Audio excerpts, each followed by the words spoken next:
and we're delighted to have everybody here to be sharing the learning from the 2022-23 Mind the Gap projects. You'll notice that Steve has started recording the session, so if you don't want your face on camera, please do feel free to turn your cameras off. We're really pleased to be able to have a variety of projects across a variety of different parts of the country and working with the breadth and depth of different communities, which will add insight into the work that the team have already been doing and the projects that have already been through, supported by Mind the Gap. We know that it's really important more than ever around carers and caring for people and the impact that that has. We know that some of you in ICSs have included unpaid carers in your core 20+5 offers. And we know that carers don't always feel confident in accessing support from services, which means that they might have a poorer experience and outcomes for them. There's also clear evidence from sources such as the GP Patient Survey and State of Caring Survey that carers do face some inequity as a result of their caring role. So we're really keen that this work that you've been doing is shared across the country so that others can learn from what you have been doing. We have to keep to time today. It's really tight, and I know that a lot of you have got a lot of information to share, but Steve will be giving you a 2-minute warning for those of you that are presenting, and also asking you to stop after your 10 minutes, and that's so that everybody has the opportunity to do that. It would be great if, I think Helen's dropped it into the chat box, if you could just keep yourselves muted, and we really don't have any time for verbal questions during the sessions this morning, so it's just keep asking things in the chat box and the team will come back to you, and hopefully the presenters will be able to answer some of that as well. I think that I've covered everything that I needed to cover at this point. So I'm going to hand us over to Rachel Williams from Ipsos Murray, if Rachel is with us. Hello, I'm here. Excellent. Over to you then, Rachel, and I think you've got 10 minutes. Thank you. I'll just take control if I can. Hopefully can make the slides move on, and that's very good because I think I've got a couple of extra minutes. Thank you. So I'm Rachel. I'm a research director at Ipsos and I'm responsible for the GP patient survey. So in those 10 minutes I'm going to tell you a little bit about the survey, how it works, and what we understand about carers as a result of the survey. And some of the resources, I'm going to show you those that we've developed for the carers team to support the work that you're all doing. Make this move on. The GP patient survey, I'm just going to tell you a little bit about how it works. I think, could somebody move? I don't seem to have control. Could you move to the next slide, please? Thank you. So GPPS is huge. There is no other survey that I know like it for scale, which means that it's got incredible scope to look at the experiences of different population groups. And it's really strong because it's based on the gold standard for survey research. So it's a random probability sample. And that random selection from a complete sample frame means that we have really statistically robust data about the views and experiences of patients at GP practice level across England. It also makes it a representative population survey in terms of demographics and health status. So we can be confident that the findings reflect the national picture and the region, the ICS, PCN and practice. Next slide, please. Thank you. So these are just the topics that we cover. You can see it's a balance between questions on access, experience during the appointment and health status, along with some other demographics. And we review the questionnaire every year to make sure that it continues to reflect patient experience, and we're currently updating it at the moment. Next slide, please. So I thought it'd be useful to know a tiny bit about how we run the survey. So it's what we call a mixed mode push to web survey. That means we use letters and text messages to invite people to take part. The letters include a paper questionnaire, and all the invitations include details about taking part online. And people can also call us and take part on the telephone if they need it. It runs January to March every year, and we publish the data in July. So we're just gearing up to the latest publication. The next slide, please. We try to make the survey as inclusive as possible as well. So we offer it in 14 languages, as well as English and British Sign Language. And the online survey is fully accessible, so you can increase the font size, change the colour background, use screen readers. And people can ask us for a large print version or a Braille version. And again, we have the telephone helpline to support people if they need that. So next slide, please. Finally, getting on to what does the survey tell us about carers, and the next one as well, please. Thank you. Format's gone a bit funny there. Overall, you can see that 19% of people who respond to the survey care for someone else because of a long-term condition or old age, and that's not including their job. And we actually ask how many hours people spend caring. So you can see that most carers spend between 1 and 9 hours a week looking after someone else, with smaller proportions spending more time caring than that. And the next slide, please. So we've actually asked this question for the last 10 years, and you can see it's been fairly consistent over that time. In last year's survey, nearly 19% were providing help or support. And it has gone up a little bit, maybe with a post kind of COVID bump. And the next slide, please. And this is just to show you that we can look at this by all sorts of demographics. So I've just picked out 2 easy ones. So you can see in terms of gender, women are more likely than men to provide care, but those who prefer to self-describe their gender identity were most likely to be carers. And in terms of age, all age groups are carers, but most likely to be aged between 45 and 64. But there's so much more that you can do, and it means GPPS is really good for understanding health inequalities. And next, I'm just going to show you some more examples from the slide packs that we've produced for your teams. So next slide, please. So for the last couple of years, we've produced these slide packs based on the experience of carers at ICS level. So there's 42 packs available. They're designed to be used by anyone working in the system with carers to help you understand more about these people and their experiences. So what they do is give overall results for the ICS. You can compare carers' experience with the experience of non-carers. The packs have comparisons with national findings, and you can look at how the experience of carers varies by PCN within the ICS as well. And in the new set of packs that we're currently producing, there's also going to be some demographic breakdowns as well. So I'll just show you some examples.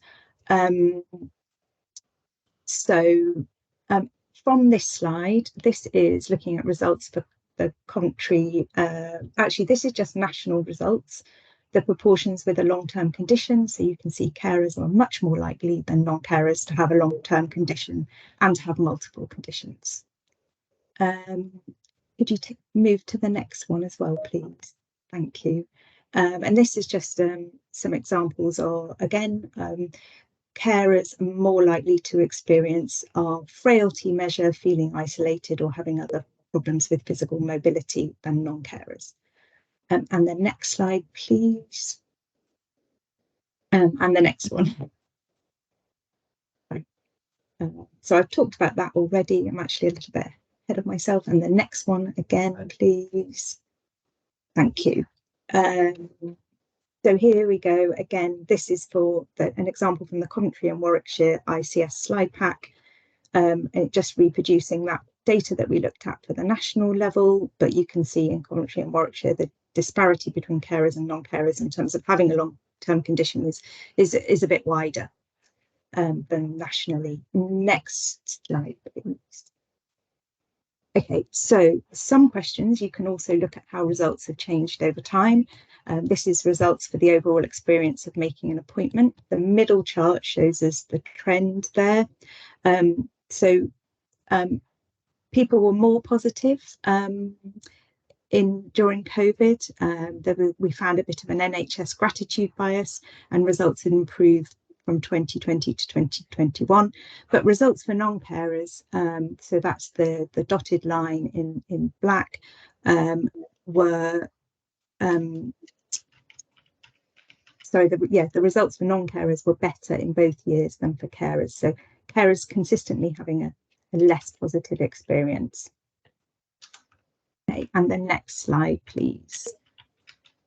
So this is the same question, but it's an example of comparisons between primary care networks within the Coventry and Warwickshire ICS. So you can look at which local areas maybe are performing really well and which ones maybe need more support. Okay, and the next slide, please. And this is an example of a dashboard. So we put these together to help the team look at putting things on social media, for example. So you could take one of these tiles and post it just to show how experience varies for carers and non-carers in your ICS compared with other things. Actually, the formatting on this slide has gone a bit odd, but I think that's because it's been taken out of our slide packs and put into yours, so it will look better. There's some words that are slightly cut off, but that doesn't happen in the actual packs. Okay, and then the next slide, please. So these are the demographic breakdowns that I talked about. This is actually a national versus regional comparison. We've done it at regional level because we have larger base sizes at regional level for carers and non-carers, so we can have more confidence in the results. And we cover a really wide range of demographics. So we've got gender identity, sexuality, age, and if we go on to the next slide, we've got disability, long-term condition, and then finally the next slide as well. We have religion, ethnicity, and deprivation. And again, these do look better in the actual slide packs. They're a bit funny. So the blue bar is the carers. If we look at the all patients figure, you can see here that carers, 52% of carers nationally said their overall experience of making an appointment was good, but it's 57% for non-carers. And then you've got the regional comparison to that as well. So in this region, the Midlands was slightly below the national level. And if you look at, say, the deprivation section at the bottom, you can see people living in the most deprived areas were had a less positive experience than those living in the least deprived areas, as we would expect. But again, you can see this difference between carers who are the blue and non-carers who are the dark grey. Consistently, non-carers having a slightly better experience than carers. It's 2 minutes, Rachel. Okay, fine, thank you. All I have left to say was we have this breakdown for a wide number of questions in the survey, and they're all going to be included in the packs. Those will be available in the next couple of weeks. So we'll be sharing those with the carers team, who I did see a message in the chat somewhere about how do you get hold of them. So I don't know if somebody can answer that, but then quick look at the questions to see if I can answer anything there. A few questions have been answered. So what I've tried, we put all differences in here, but due to the scale of GPPS, most differences that you see will be statistically reliable. At the end of the slide pack, there's a slide to help you understand what kind of differences you need to see to be able to say that it's a statistically significant difference as a guide. But like the fact that you're seeing, so here all patients at national level with base sizes of 500,000 non-carers and 135,000 carers, that is a significant difference. They are huge base sizes. You only need very small differences. When you get down to some of the subgroups, then you need bigger differences to say they're significant, but the pattern is there. Excellent. Very whistle stop. Sorry, that I just felt I have never spoken so fast, but hopefully that's interesting. Thanks very much, Rachel. Really helpful insight there into into the packs that are going to be available for people. It sounds like in the next couple of weeks. Steve's just answered the question in the chat about where they go, so look out for that. It will give you a huge opportunity to understand the data in your areas. So I'm going to hand over now to Helen Lee, who is one of my colleagues in the Experience of Care team as well, to talk about future opportunities. Morning, everybody. It's nice to be here with you. We just wanted to give you the heads up of our future opportunity to continue to do some work with us in the National Experience of Care team. And this is building on teams that have and systems that have previously worked with us. So that's you in the Mind the Gap project, but we've also had, as an Experience of Care team, we've also been working with some systems around the National Quality Board shared commitment to improving experiences of care and the implementation of that. And we've also been working with a number of systems last year around co-producing improved experiences of care. So what we're looking to do this year is to weave all those together into one opportunity, and that will be there will be an opportunity to apply for potentially some funding to join the national cohort, to look at and to continue to build on the good work that you've been doing to improve experiences of care within your system. And that is going to be taking that co-productive approach, so working in partnership with people who are using the services, their families and their unpaid carers. And it will be bringing people together. You will join a community of practice.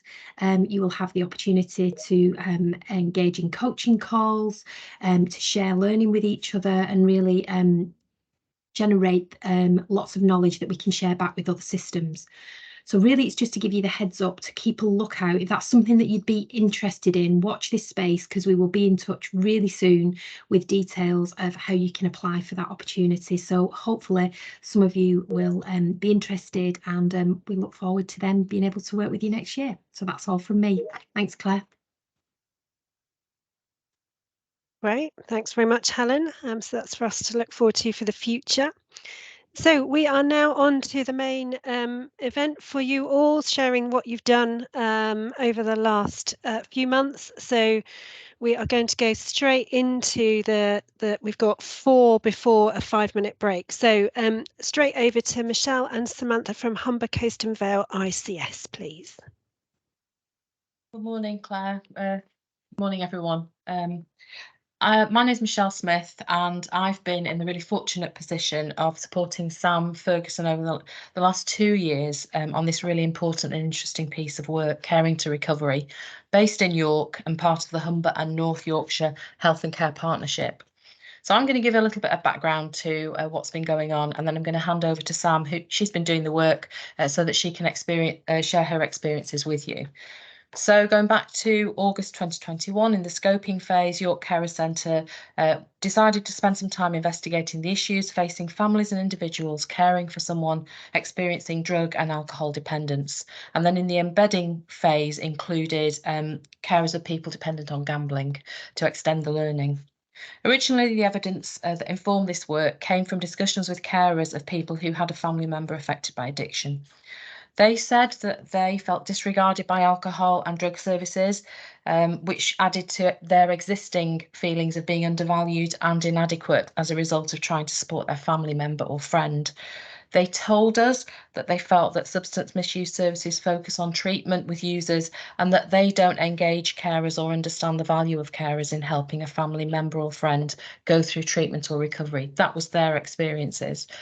Sam, who hosted the monthly peer support group at that time, highlighted that carers wanted more knowledge of the support available and that they were interested in learning much more about alcohol and drug addiction, as well as finding new coping strategies and emotional support.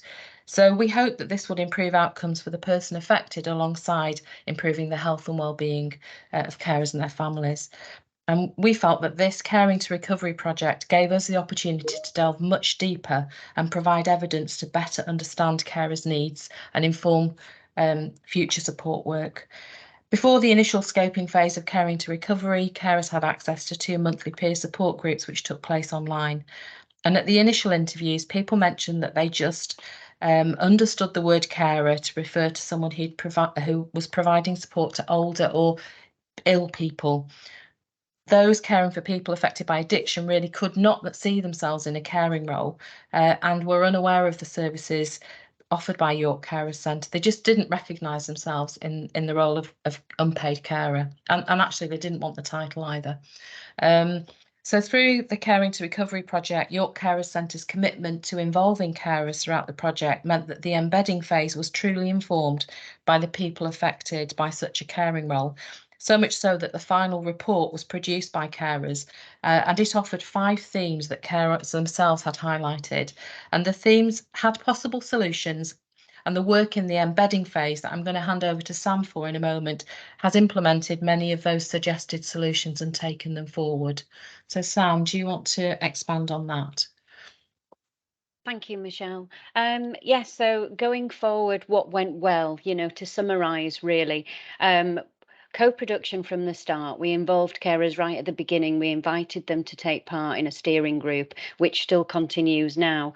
This gave carers the opportunity to put their thoughts forward, to be listened to be heard, and to be part of the development of the project. Carers were involved in developing digital stories. In fact, the digital stories during the scoping phase were part of something that one of the carers actually did. It was her job to create digital stories, which was fantastic that she was able to do that and support other carers within the group. During the embedding phase, we were able to get carers together in order to raise more awareness by developing a flyer and a poster. And that's led on, to carers being involved not only in the steering group, but in a mini distribution team across the city. It's built on some great emphasis now to be able to reach out to hidden carers. We've also, throughout this whole period of time, the past couple of years, been able to really build some great relationships in the city and work closely with York in Recovery and all the mutual aid groups, as well as the local drug treatment services. And through bringing together not only carers, but the other agencies in a marketplace event, we were able to have great media exposure locally. Steve, can we move on to the next slide? So we have just a few slides here that we shared with you in February, but this just gives you some of the images to put some faces and to the work that we've done. So these were the carer strategy group, or some of the members of the strategy group. Can we move on to the next slide, please, Steve? And then the marketplace, which was, as I say, a great opportunity to bring together not just agencies who were involved in supporting someone with an addiction, but also agencies that were supporting substance misuse addiction, but also agencies that were supporting people with a gambling addiction. And going forward, we really would like to, develop these and offer these more often. So next slide, please, Steve. Links to all the different press releases to do with the marketplace event. And next slide, please. And can we play this film, Steve? It was simply brilliant to get such a broad spectrum of groups all under one roof at the same time on the same day is just, well, simply brilliant. And hats off to York Carers for doing it. It's about information. It's about sharing information. It's about breaking down barriers. I will use the word stigma because it's such a relevant issue. Not just for substance recovery, mental health recovery. As Sam said, there was representatives there from groups offering help and support for people, struggling with gambling addiction. It was just simply brilliant. And truly, I've already spoke with Sam privately. I hope this event can run again because it needs to. It's about information sharing, communication, and it was so well organised. from the minute we were one of the first groups to arrive, and everything was just like a Swiss watch. So yeah, congratulations to your carers. It needs to come out of the darkness and into the light, and then more people can get well, more families can get well, more people can recover. Yeah. So Mark, so Mark from York in Recovery felt that it was simply brilliant, and you know we can all echo that really. And as a result of the marketplace event, we discussed, you know, how important it is to not just hold these events once in a blue moon, because carers might wake up that morning thinking, oh, I don't know if I can face it today. It's very difficult to walk into a room full of agencies and other people that they've never met before, especially when it's something very delicate and sensitive, talking about a loved one with an addiction in the family. And as Michelle pointed out, not every carer wants the label carer or even identifies as a carer. So going forward, we want to make sure that we can offer more of these opportunities. And I think one thing that the project Mind the Gap has provided us with is the research and a basis to apply for further funding.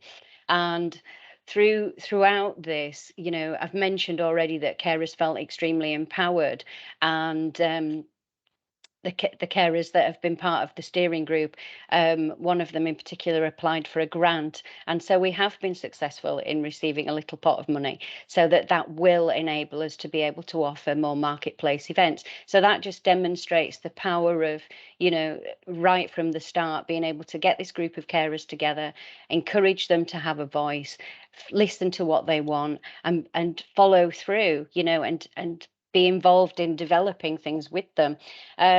This example here is another one that, you know, carers put the words together. They wanted to raise more awareness, so we helped them put a flyer together and a poster together. And the carers in the steering group have now got their mini distribution team. They're taking the lead on this. They're sending these posters out electronically and in person, walking the streets of York to raise awareness, putting these posters and flyers in different GP practices and in pharmacies and anywhere really that'll have them. And the money that we've just that we're about to receive from the grant that one of the carers applied for is going to fund more marketplace events. So that's what we have planned. We have, you know, more marketplace events planned, so that if carer wakes up one day thinking, I just can't deal with this, you know, I can't go there today, it's too difficult, or they're having a particularly bad day, then they know that there'll be another one, you know, and we're going to be able to continue the group. So yeah.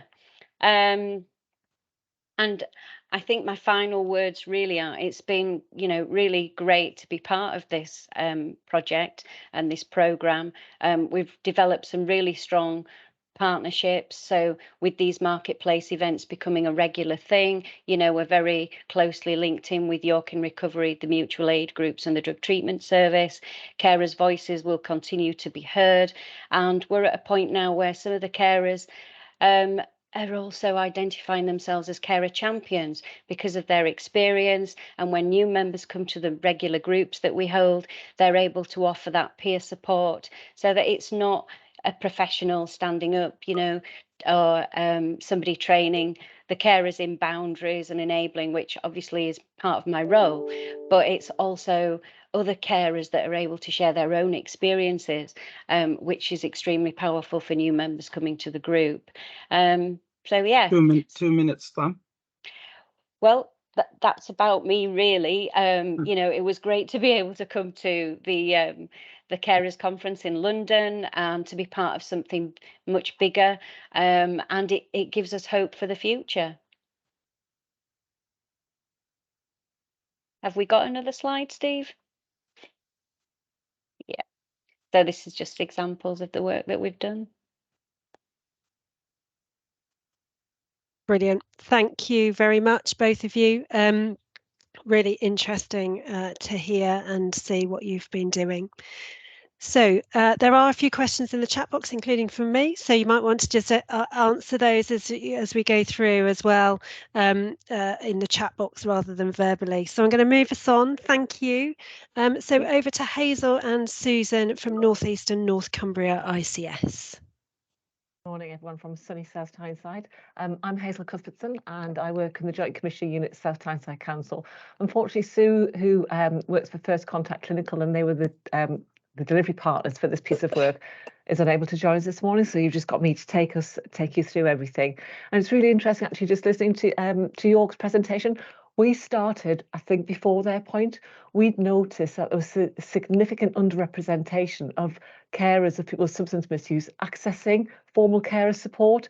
And we also knew from one of the carers who attended our strategy group, this is pre-pandemic, around the real stigma he experienced as being heir of a son with substance use issues compared to caring for his elderly mother with dementia, and the difference you would get between the, oh, what, you're a lovely son, to what are you doing that for? Just tell him to crack on and sort his own life out. So when we coming out of the pandemic and in South Shields, not dissimilar to a number of areas, we knew about the significant increase in alcohol use. And when the Mind the Gap money's funding opportunity became available, we just saw a great opportunity to really start to learn and understand more about carers in this group. Move on to the next slide, please. So that's kind of the context setting about why we started this piece of work. And where have we been? Well, for the 2021-22 Mind the Gap funding, it was locally developed between the local authority, First Contact Clinical, public health, and voluntary and community sector providers, including our carers organisations. We really wanted to understand what matters to adults, unpaid carers, and people who misuse alcohol and drugs to support their well-being. We wanted to understand why the carers were an underrepresented group, the barriers and the issues that they experience, what matters to them, and what kind of support they identified would be beneficial.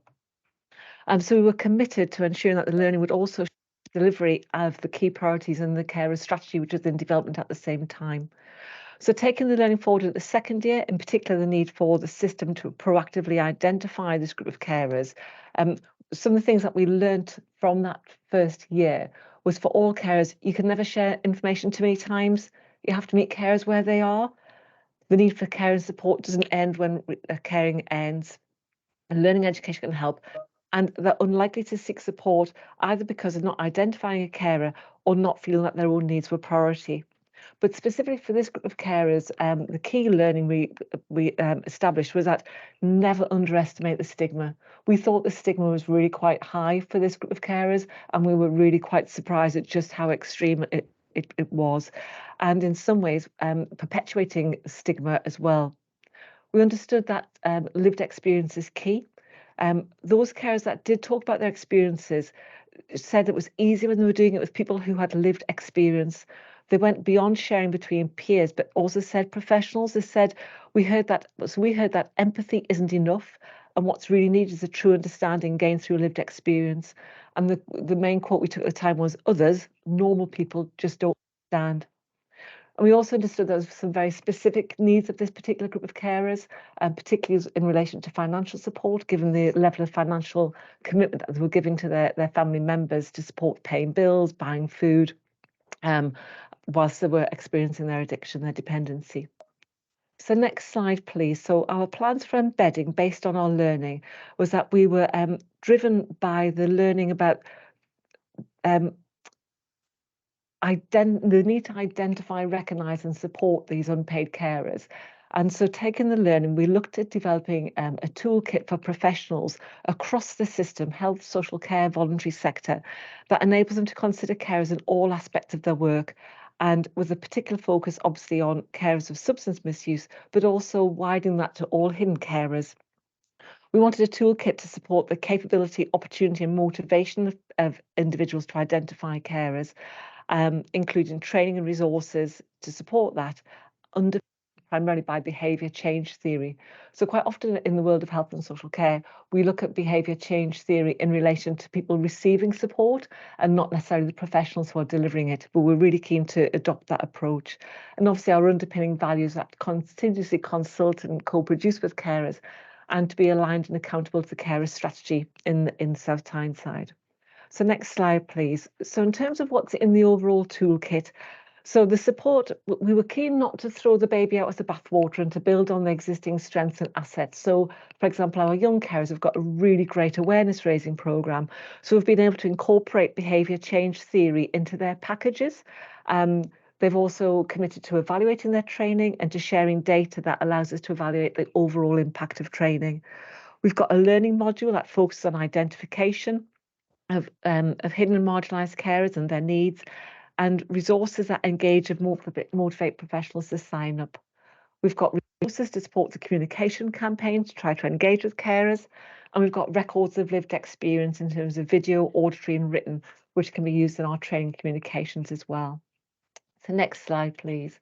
So how do we go about doing all of this? Well, we re-engage with all those partners who were involved in the first phase, which included the council, public health, the carer strategy lead, adult recovery services, our alcohol care team, Smart Recovery UK, adult carers, young carers, adults and children's social care. So in terms of that partnership engagement, it was really very, very broad.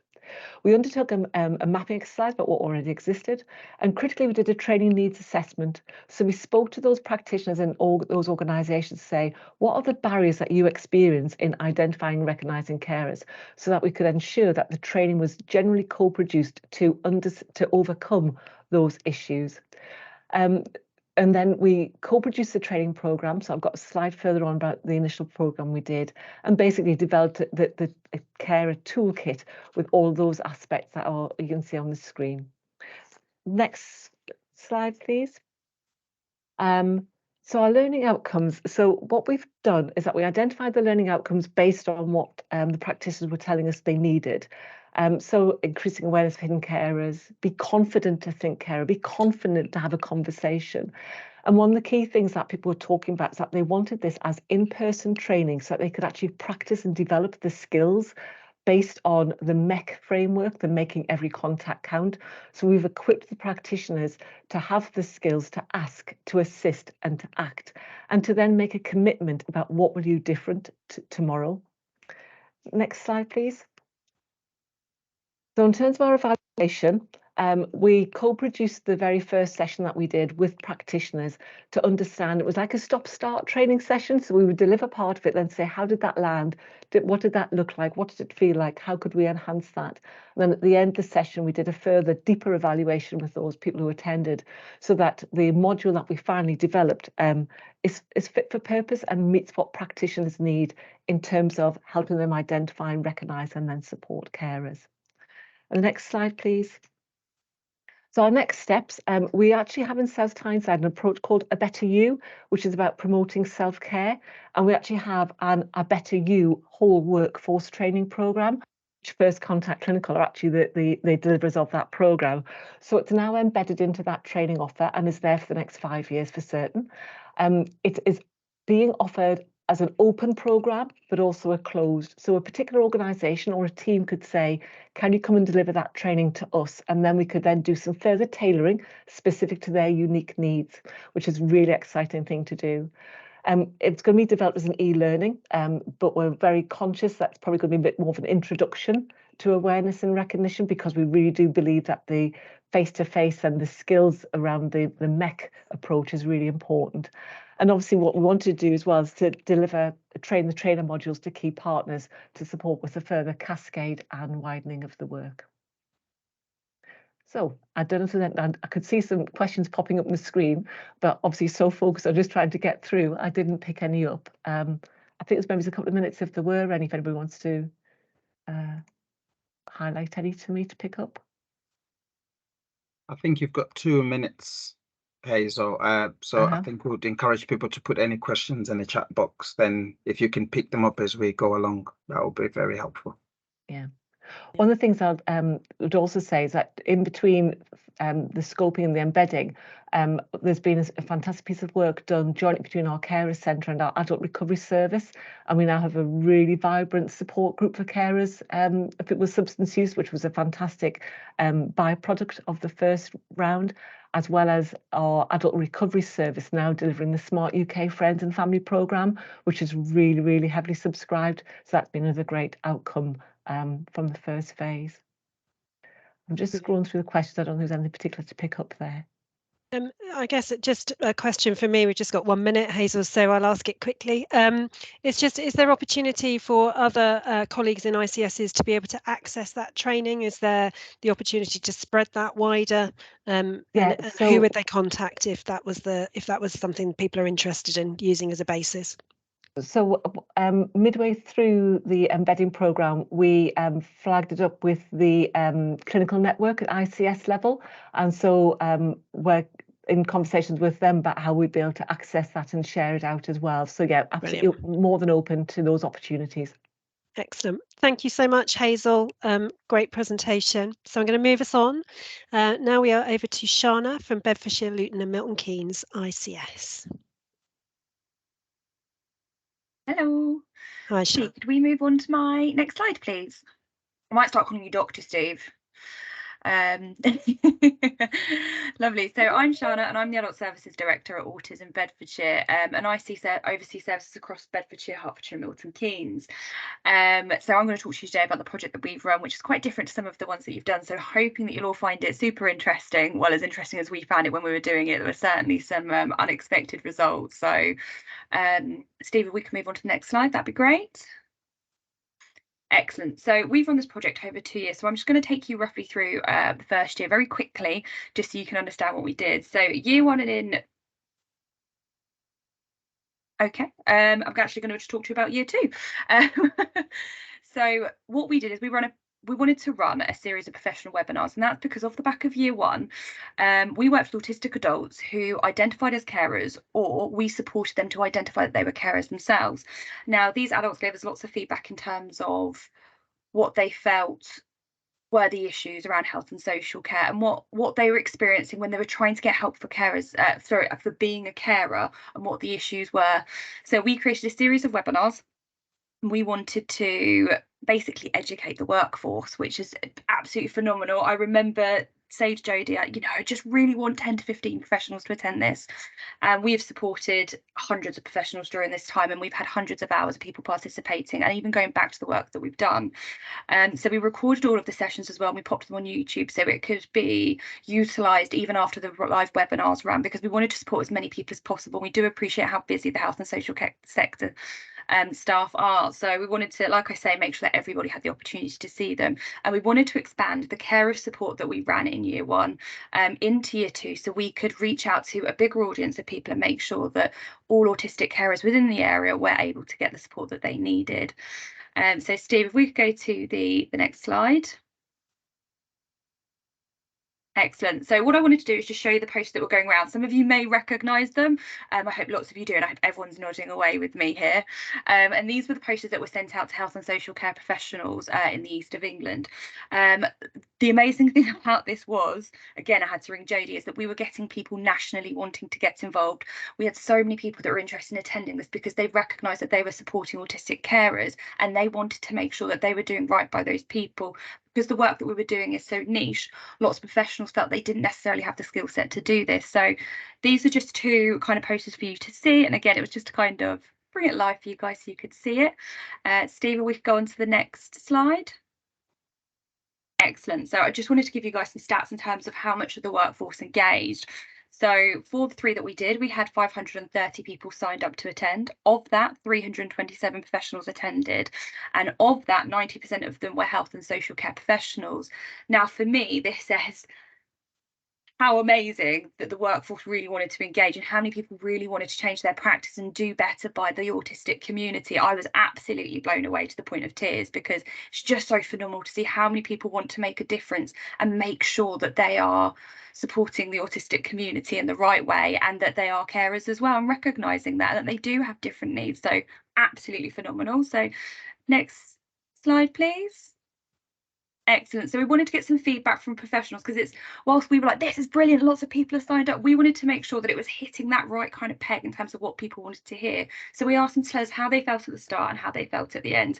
But we also did some work with them to understand how they would rate this workshop. So again, absolutely delighted to see that everyone that attended and partook in the questionnaires told us that they felt that the average rating that they would give this workshop was 4.3. Absolutely amazed. If we could just move on to the next slide. and I just want to share the outcomes with you that we saw. So since launching, we saw 3 local authorities update their carers assessment to be autism friendly. Now, what I mean by that is that they looked at the language that was being used when you were filling out a carer's assessment and actually realised that those questions are quite ambiguous. They don't necessarily make sense. It's not clear what you're asking from that individual. And this isn't just going to support the autistic community. This is going to support everybody who's struggling to fill out these forms, because there is a lot of professional language and maybe we're asking questions in the wrong way that doesn't necessarily suit everybody's needs. So absolutely over the moon to the 3 local authorities have updated their carers assessments, and we are now working with the 4th to do the same. Of that, we had 469 professionals engage overall, and the last time I checked, and I'm sure it's gone up again, is that we supported over 389 hours of support during this project with health and social care professionals. So that's not just the webinars, this is people that have gone back and then some of the meetings that we've had since. Steve, if we could just move on to the next one, please. Excellent. So again, I'm just going to be giving you the highlights of this here, because otherwise I talk all of your ears off. So we had 3 webinars. They've all been uploaded to YouTube. The webinars themselves, since been uploaded to YouTube, have provided 115 hours of support for professionals, and we've had 139 views. So again, this really does just kind of validate what I was saying earlier, and the fact that the health and social care community really do want to make some amazing changes to their own practices and improve what they're doing to support everybody's needs that are a carer. And if we could just move on to the next one. Excellent. So we also asked professionals to tell us what other areas they would like to hear back on, and what they could do to learn more to continue to improve their practice. So some have said that supporting an autistic carer, they really struggle to do it when that person's really struggling to manage their mental health. Another area of information that people would like to know is support to improve communication to an autistic carer. So this is when somebody's going out to do their needs assessment or they're supporting a family. They're recognising that actually that communication is breaking down, and they're saying we need to do better and we want to do better. How do we communicate an effective way to support the autistic community when they do have carers responsibilities or they are a carer themselves? And then the next bit was understanding the different types of support that's available to autistic people, and that's about really understanding what support's available across the country. There isn't anything that says, right, this is where you can go to get this and this is where you can go to get that. Each social worker needs to know, or whoever's carrying out the needs assessment, because we now know it's not always just social workers, what support can I give this person? Yes, they are a carer, but actually, can we go and get them some wellbeing support? Can we get them some holistic support? And that's going to overall improve what's going on with that person and actually help them to understand where they can go. So we can go to the next slide. And really, I just wanted to share some feedback with you about what professionals have said. And again, when we were reading the feedback, we were just overwhelmed by what professionals were saying of how they found these webinars and how they've changed their own practices. So I'll just read a few. I'm not going to read all of them because you can all see them. But some great insights. Thank you. Really helpful. Jotted down lots of pointers. Thank you so much. Very interesting. Some great practical ideas to use. It reminded me about reasonable adjustments when working with people. That's huge. If someone's going, actually, this is what I can do to do better. This is how I can make my practice. I can adjust my practice to support somebody. But this session has been invaluable and definitely help us increase our understanding and develop our practice. Again, that's phenomenal to hear from a professional, and to be able to say that is just amazing. So yeah, so the next slide, please, Steve. That's it. That's me. I've seen there's lots of questions that have come through, but Jodie has been my absolute cheerleader the last 2 years, and it's been phenomenal to work alongside her, and she's just answering everything away. Sorry about that. Brilliant. Thank you so much, Shana, for that. Really interesting, and it resonates with some other work that we're doing across with the cancer programme nationally around improving experience of care for people with a pre-existing condition, so mental health, learning disability, or autism and dementia, who then go on to have a cancer diagnosis and or their carers. So lots of potential crossover and learning for some of those teams as well as we work with those going forward. So thank you. We are now moving on to the last one before the break, and this is actually my local patch, so where I live. So Frimley Health and Care ICS. So this is Katie, Jonathan and Tracy. Thank you. Hi, morning everybody. I'm afraid you're stuck with me today. I think Tracy's going to try and join me. GP's unavailable, but hopefully I can do them justice. So just as a bit of background, Berkshire Healthcare is a community and a mental health trust. The project we're particularly involved with, the Veteran Mental Health and Wellbeing Service, also known as Op Courage. So historically, the service was provided across Berkshire, Hampshire, the Isle of Wight, Oxfordshire and Buckinghamshire. But in April this year, it was extended so that they're bringing all the services together for all South East referrals. So now it's extended to cover Kent, Surrey and Sussex. So the work that we've been doing, we were very mindful that it had to be future-proofed and able to translate into the new services as well.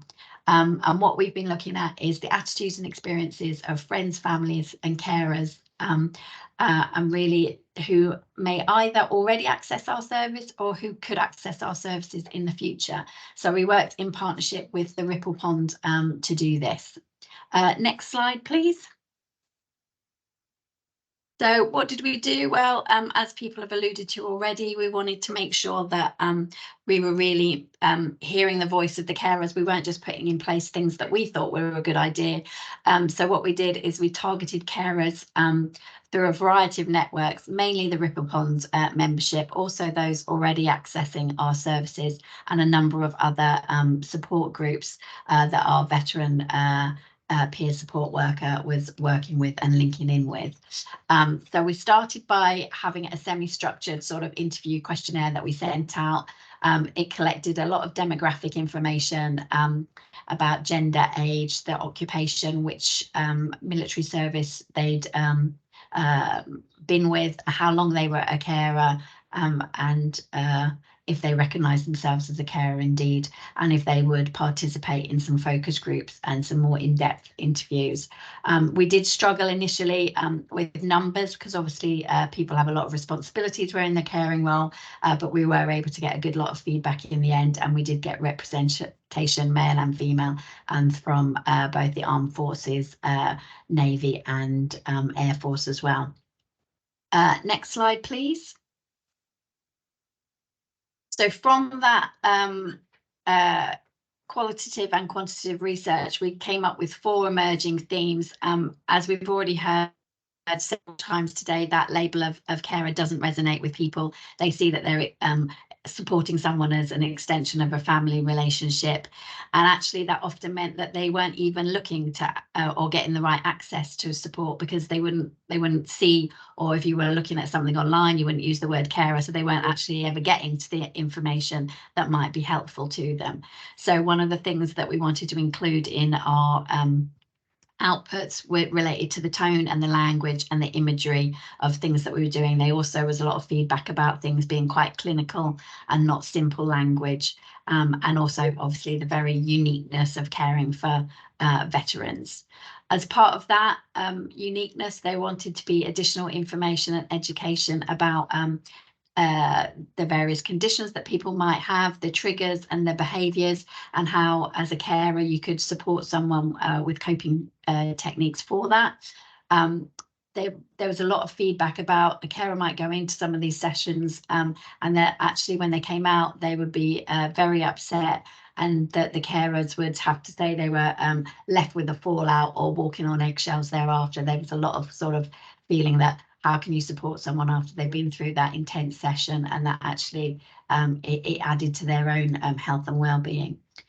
So we wanted to also help people understand what was acceptable behaviour, because there were also lots of examples where people said they just felt they had to put up with the treatment they were getting, and that was again affecting their own well-being. So carers tended to prioritise the veteran's health above their own, so that often there was a feeling of isolation, helplessness, and that they were just emotionally exhausted. And there was also a lot of data that suggested it had a ripple effect across the whole family, wasn't it, affecting youngsters within households as well, and that there were quite a lot of young carers within that. And so we wanted to raise awareness of how people could help themselves and identify any support and benefit from that. And finally, the theme about navigating the NHS. that actually when people have been in the military, a lot of things was organised for them already. So even basic things like making appointments was something that they weren't used to.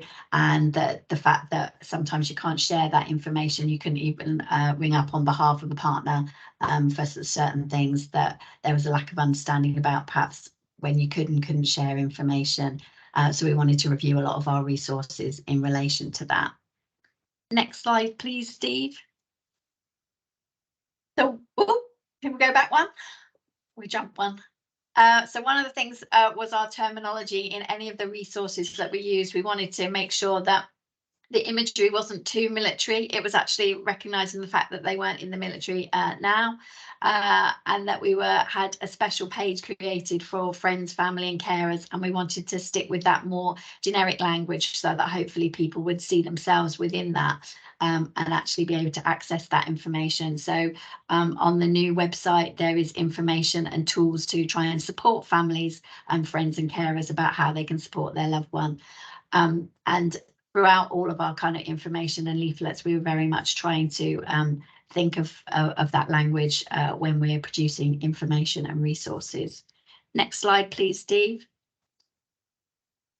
So in relation to the education and wellbeing, what we've done is we created some bite-sized educational videos to help people understand the challenges of supporting veterans. So maybe that they understood more about their veteran's condition and what support was available to help them and their veteran. So the sessions have been co-produced with a clinical psychologist, our veteran peer support worker and a veteran carer. Initially, they were piloted as face-to-face sessions to get some feedback from the Ripple Pond and SAFA. So we have developed 3 bite-sized videos. Unfortunately, we were going to share a little bit of one with you today, but technology is letting us down. So I will show a couple of slides on the other page. Basically, they're animated videos. They're going through a bit of rebranding at the moment, as I say, in relation to the new service, but they will be hosted on that website shortly. So the first one was about understanding the impact of military training on veterans and their families. The second one is about transitioning into civilian life. And the third is about tools for managing their relationships, supporting the veteran and their own well-being. Next slide, please, Steve. So this just relates to some of the information about how you might support that veteran, understanding that the training that they've been through actually changes that fight, flight or freeze aspects, and that actually a veteran, as you can see on the piece on the right hand side, that they're more likely to sit much more in that fight area, and it says civilians sort of sit in the middle of that scale there. So actually their reactions because of that training is they're living much more in that threat mode, and it's about how you support them and they begin and learn to change that over time. So that's what the video kind of talks through. Next slide, please. One of the things that we really wanted to do was give that practical support, both in the things that carers could access, but also as part of the service to really embed what we were talking about and what we'd learned from our carers and family as to what they'd need. So we were able to introduce a family liaison and support lead role. Next slide, please. So as part of that model, we produced a pathway that carers should be identified, welcomed, supported, involved and helped throughout that change. So as you can see there, through each stage, we'd be identifying them, trying to track information, giving them access to local support information. But what we did was, next slide, please. We came up with a support model. That actually what we're saying is, whilst we have this family liaison and support lead role, it's not just their role to engage with carers. As you can see from the patch that we've talked about, we've got a lot of areas to cover. So actually the initial 2 stages of this pyramid, the identifying and the information and advice, is very much everybody's business within the teams, that you should be able to identify, ask those questions and direct people to that support. We had a lot of discussion about signposting. And actually I quite like Hazel's model of ask, assist and act. So we might steal that pinch that with pride from you, Hazel, because if you're a carer, you maybe haven't got the capacity to think, I'm going to make that phone call. It's really about somebody making that phone call for you and perhaps connecting you in. So the family liaison role is there, as you can see from that pyramid, to deal with carers with more complex needs, to potentially then undertake assessments and get them more involved in kind of linking in and connecting with partnership agencies. Next slide, please, Steve. So if you think of that triangle, at the top of the triangle, you've got the family liaison. It's under a minute, Katie. Okay.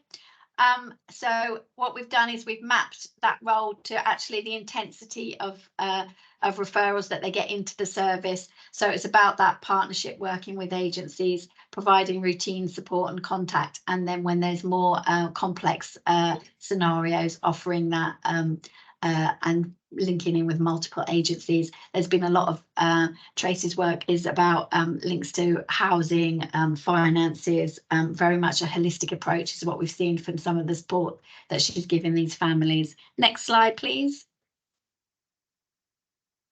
We'll skip over that. That's just kind of a summary of the two pathways linking together. Something that's gone down really well is a carers recognition tool. Again, something that we adapted from a different region in the southeast. Each professional has this little card on their lanyards as a prompt so that they have those conversations with carers, and we've socialised that against the throughout the new teams that we've got within the expanded service. Next slide, please.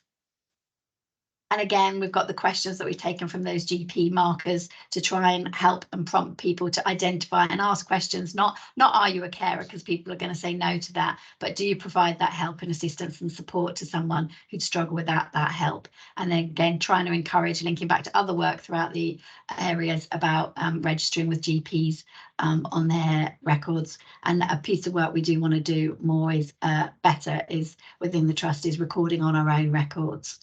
Next slide, please. Katie, I'm going to need to ask you to just close there that's, for us.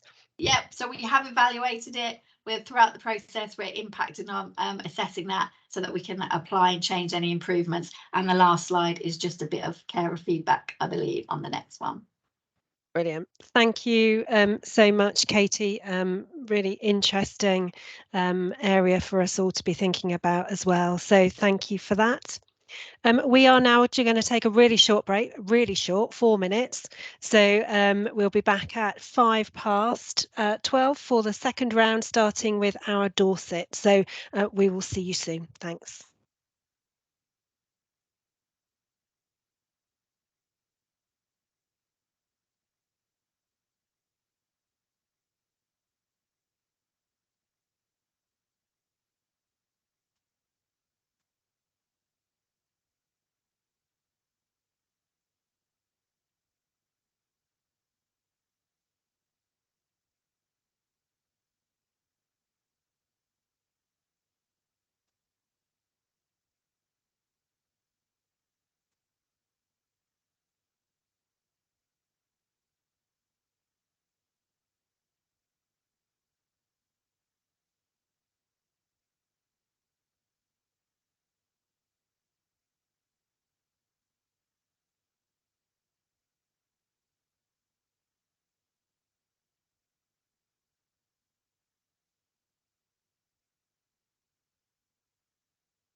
Has everybody decided to leave? Oh, welcome back, everybody. Super quick. I've come back for you, Steve. Steve, Brilliant. There's somebody there. We're not talking to the empty room again. So thanks very much, everybody. Thank you to everyone that's presented so far and for being so prompt on time as well. So we're going to crack on with the next 5. So we are over to our Dorset and Christopher Beale. Thank you very much. Steve, do you have my video ready, or do you want me to get it up? I didn't get the video, so yeah, you can get it up from your end. Okie doke. Okay. I'll just make sure it's up there ready. Brilliant. Yep. Okay, let's get stuck in. So next slide, please. The aims I have, I mean, hopefully we'll be complementing what you just heard from Katie and the following presentations you'll hear. But I just really want to highlight what we've learned through the project, the next steps we're taking here in Dorset about working with carers from the Armed Forces community. Next slide, please.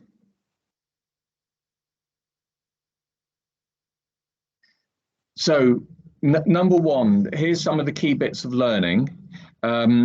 It can be difficult for carers and for the cared for person leaving the armed forces, particularly, and stating the obvious, if they've served for a long time. You know, no matter what information is provided, it's taking that leap, that sort of like imagination of what life will be like once they've left. Also, what we've discovered is the support for carers and cared for persons can differ depending on which unit they serve in. The focus is very much on the cared for person. And also, even the units which have quite a lot of capacity to support carers and cared for persons leaving. So, for example, down here in Poole, there is a unit which actually organises hotel breaks as part of the discharge from the armed forces. Sometimes don't get a big take up for those. One word of explanation, we also have another initiative going on down here in Dorset, which is supporting GP surgeries signing up to the military covenant so that they're aware about how they can go about supporting carers from the armed forces community as well. Next slide, please. A key issue, obviously, which comes up is the prevalence of PTSD amongst our armed forces colleagues, particularly for those who have served in combat. And what I would like to do now is play a video which probably better explains it than me talking. So here we go.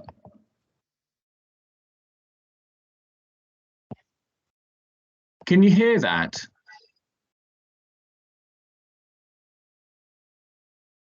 No, we can't, Chris. So when you share, if you unshare and when you share again, there's a little toggle that you just need to okay. Move across that says include computer sound. Okay. So if you just stop sharing your screen for a minute and then reshare it. Okay.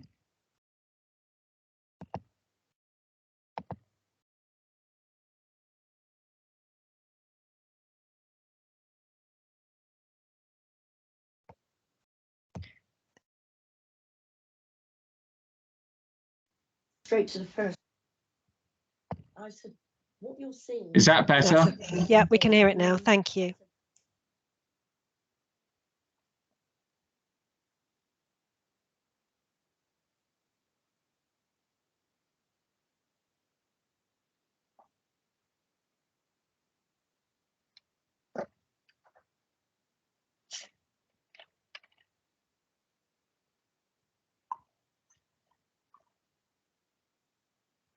Hi, I'm Linda Williams. I've been with my husband for 30 years, married 24 of them. He'd been in Northern Ireland when he was 18, then he was straight to the first Gulf War, and then he was sent back to Northern Ireland again. And that seems to be the worst one for his nightmares. He then went to MPGS for the Marines, where he was an armed guard. And he was fine there, and then he watched a film called Kajaki, and that absolutely tripped him over, and he had a complete breakdown. And of course, they wouldn't let him have a weapon then, so he had to be medically discharged for that. My name's Linda. I suppose I've lived a varied life. I've moved around an awful lot. I'm originally from Portsmouth. I suppose I met my husband through my job in a way. While I was there at college, and I was basically set up on a blind date. And also, he's 15 years younger than me. And it took him 8 months before I would go out with him. He kept persevering and persevering.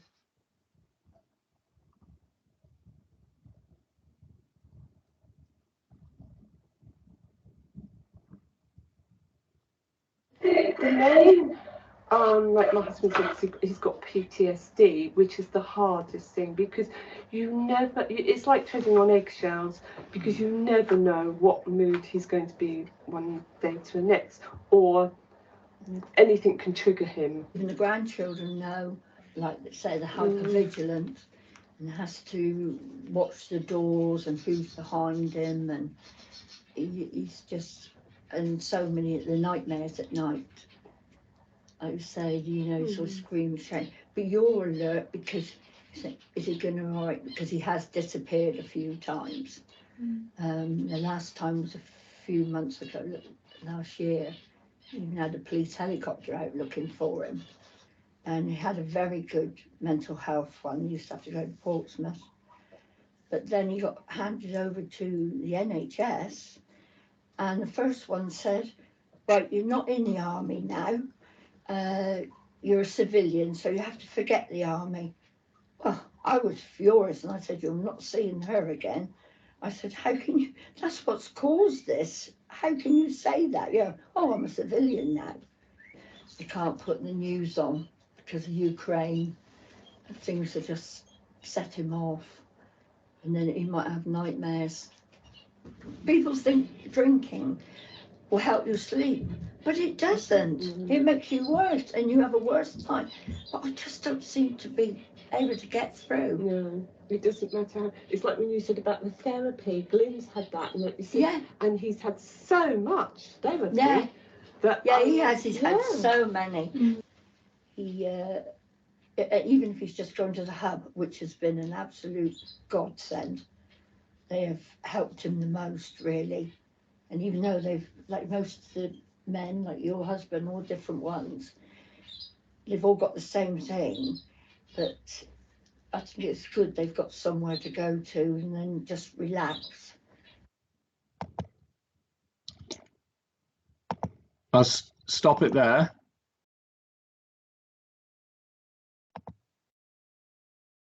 Thank you. And then if we could wrap up the slides.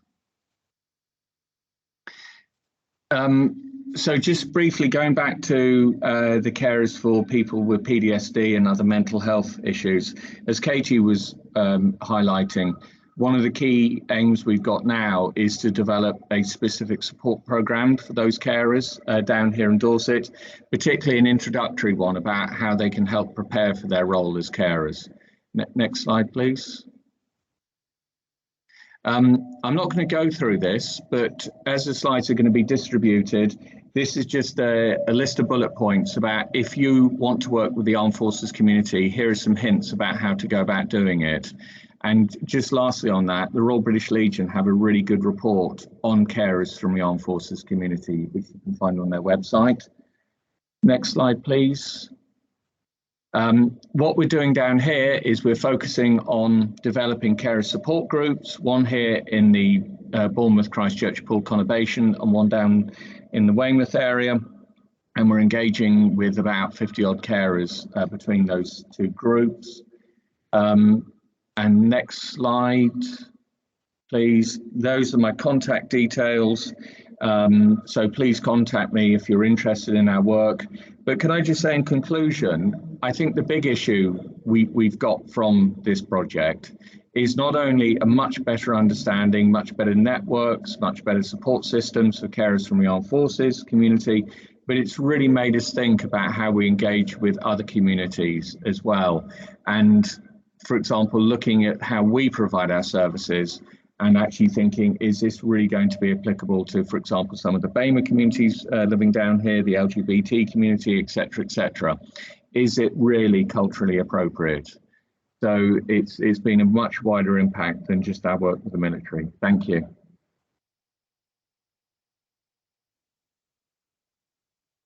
Brilliant. Thank you very much, Christopher. So over to David and Jill, who are also talking about veteran carers. Thank you. Just David, no Jill, unfortunately, today. So I'm flying solo. So just perhaps a little bit of context around the service. And it's interesting coming third of the three veteran services, because if I'd been able to listen to those presentations 18 months ago, before we started the work, we had a lot easier time than we've had trying to do this work. So what I'll try and do is identify the differences and how we did things. So we are Cheshire and Warrington Carers Trust. We're a small carers organisation based in Cheshire. And we were asked by our local authority, Cheshire West and Chester, to look at a group of carers where there was minimal engagement with. We know from national estimates that the lowest estimate of number of veterans and armed force families in Cheshire, West and Chester was around about 1,000. And prior to this work, we were in single figures in terms of numbers known to services. So we knew we had a long way to go and where to actually start with the work. Okay, next slide, please. So building upon the research and development phase that had identified the reasons why some of the numbers were so low, we tried to do some further mapping and research. As has already been mentioned, we looked at the findings of the Royal British Legion 2021 report and the impact that was having upon carers, particularly the fact that carers were twice as likely to not access support in the armed forces and veterans community than they were in the population at large. And the issue that often those families found it really difficult to engage with and identify where to get that support. So what we want to do is trying to reflect upon those national findings but at a local level. We also want to develop and strengthen our links with the local armed forces families and to continue to raise awareness of caring roles within the armed force families and veterans families. So they were the sort of 5 aims over the 6-month period. Okay, next slide, please. So how did we do this? Well, I think one thing we talked about was trying to attend as many relevant groups and activities to promote both generic and targeted support and services. We were fortunate at that time we actually had access to the Household Support Fund, which had been given to us to provide support for carers. We ring-fenced some of that for armed forces and veterans families. And we also have an emergency card which carers use to identify when they've got crises, so a contingency plan could be put into place.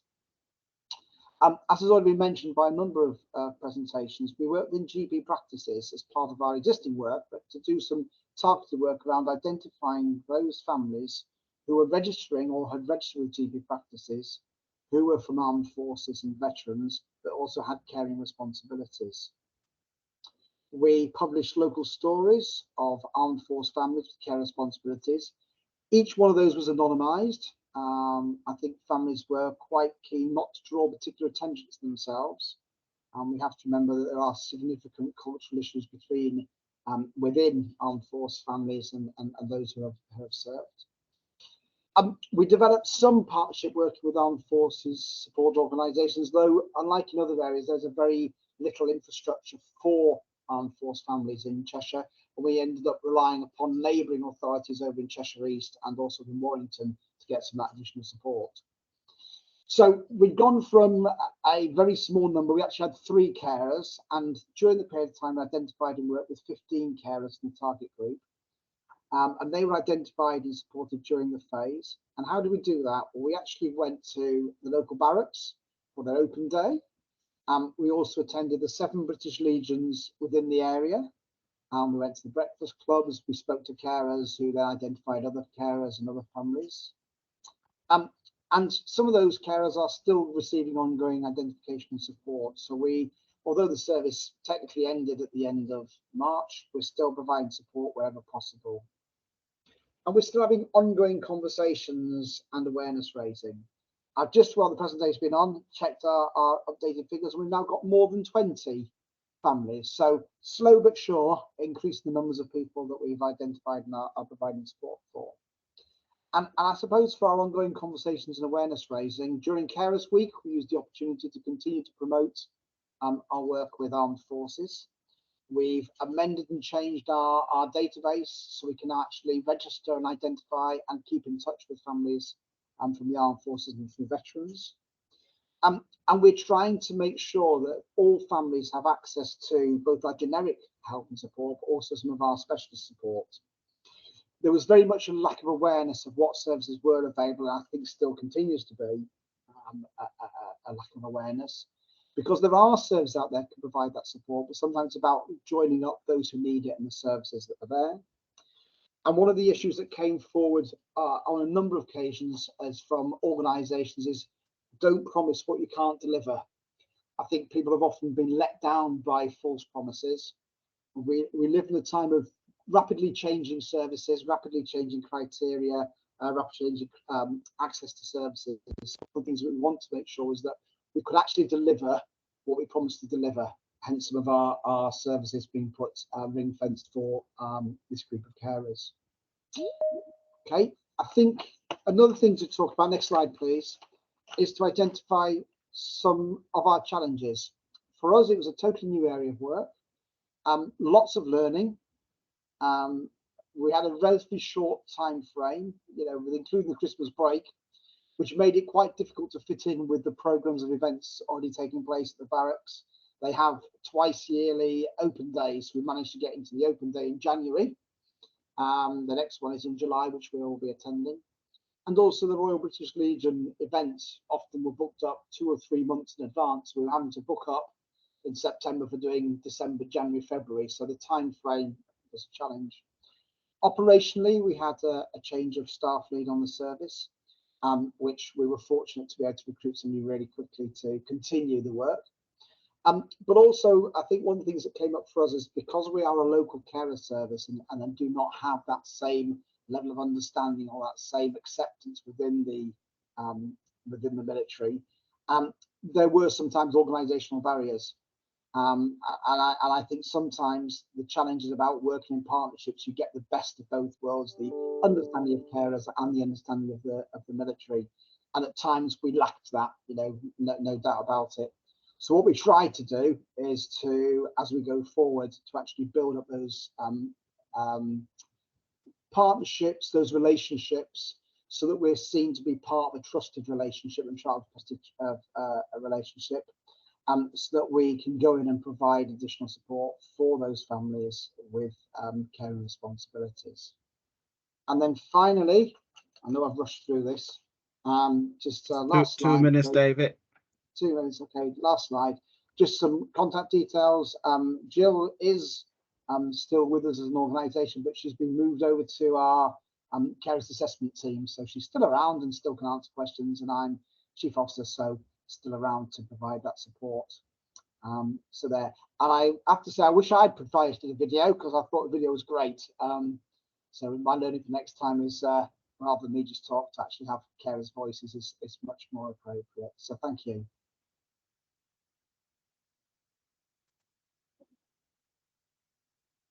Great, thank you very much, David. So we've heard 3 different projects there around the importance of veteran support, and hearing some of the similar things coming through for people to be able to take forward. And I just dropped into the chat box the Royal British Legion report from 2021 that's just been referenced twice today as well. So thank you. So we are now on to North East and North Cumbria ICS with Claire, Karen and Karen.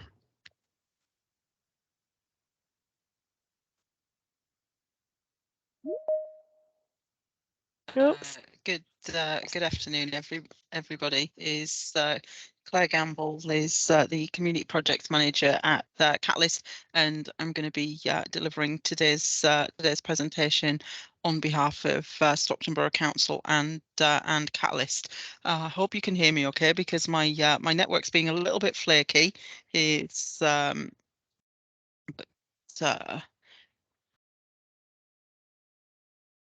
oh, I've lost my presentation.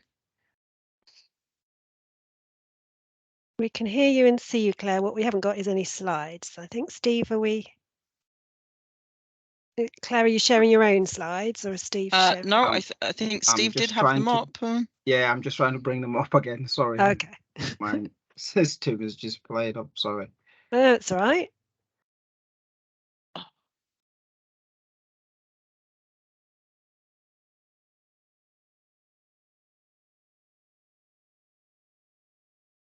Can you hear me okay?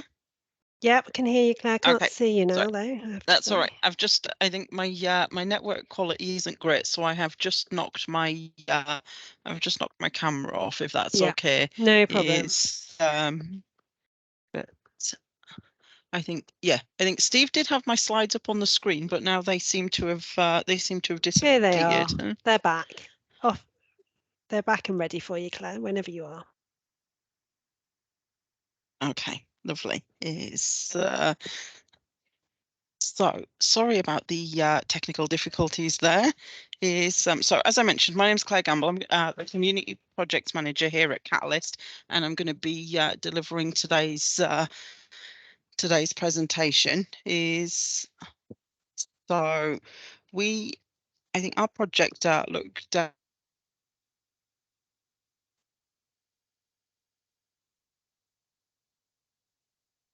Well, we've just lost you in and out, dipping in and out with your signal then. I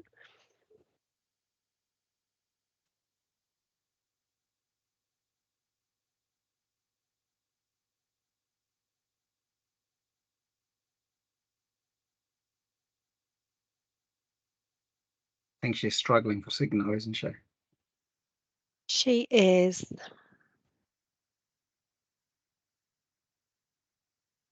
She's just popped herself on mute as well. Claire, okay. are you able think to? I'm back. Huh? Yeah, you are now. Okay. Sorry about that. Not sure at which point I went off. I think but yeah. So we looked at informal carers within the refugee, asylum seeker, and migrant community. And I think really want to focus. I think scene setting and learning and outcomes are probably the two key areas that I want to focus on, because I think the detail of the project, I think we've shared quite widely before, but yeah. So for those of you that aren't aware, Stockton-on-Tees is located in the northeast of England. We have around 200,000 people across the whole of the borough.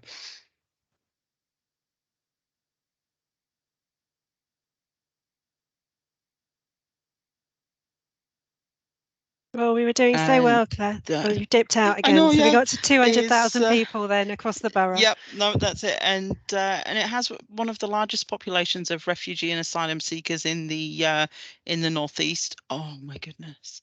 So approximately 600 residents who would come under refugee, asylum seeker, or migrant banner.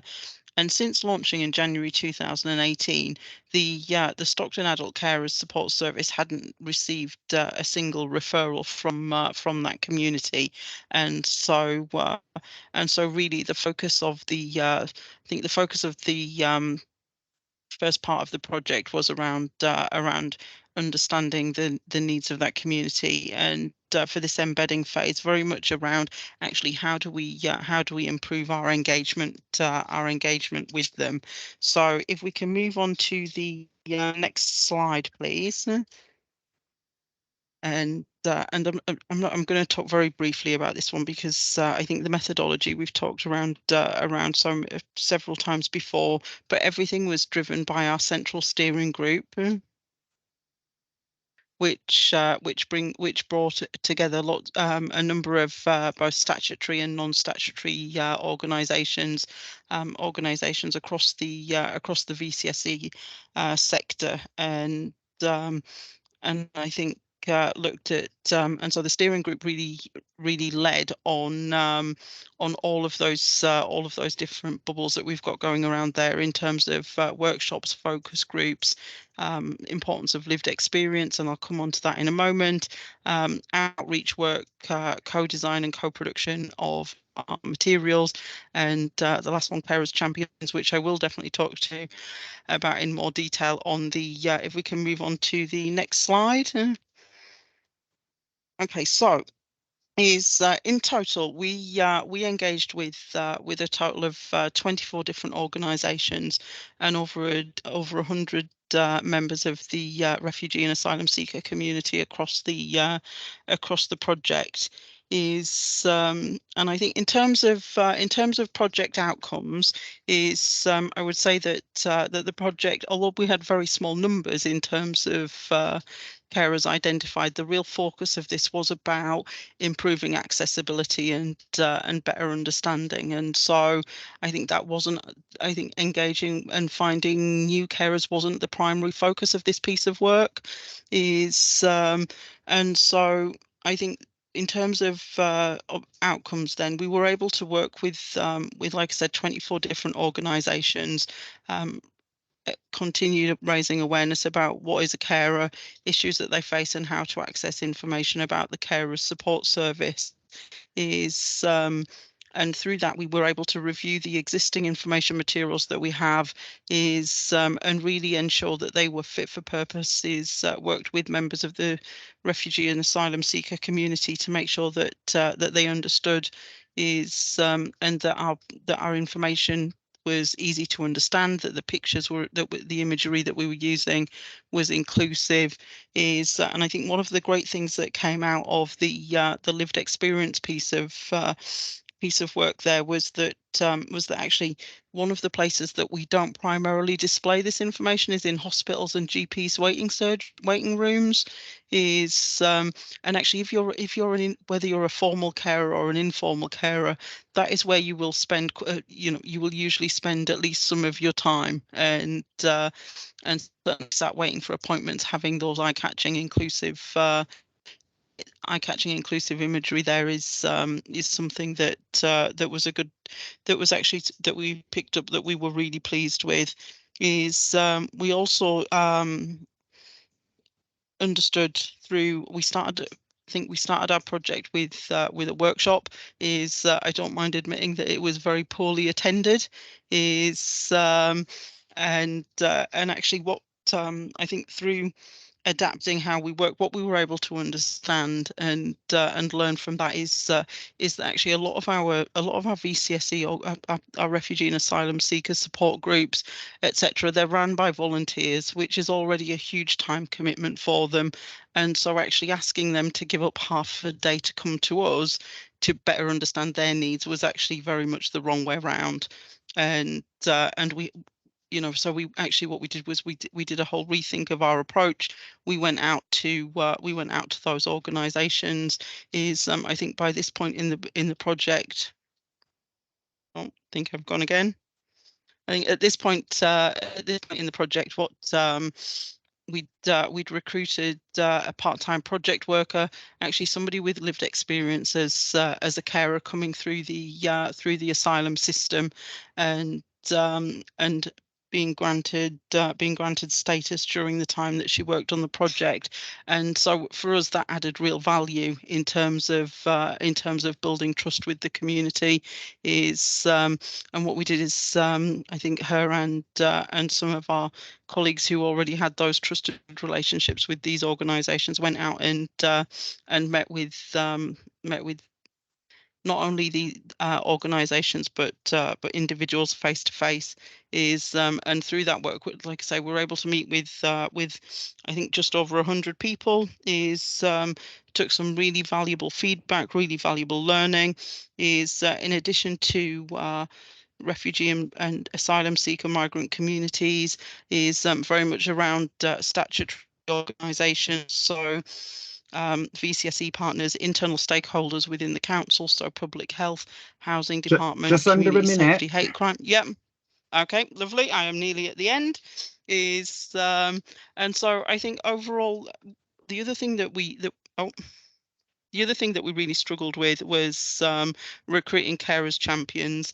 Is and so again, I think one of the key learnings for us was being adaptable in our approach.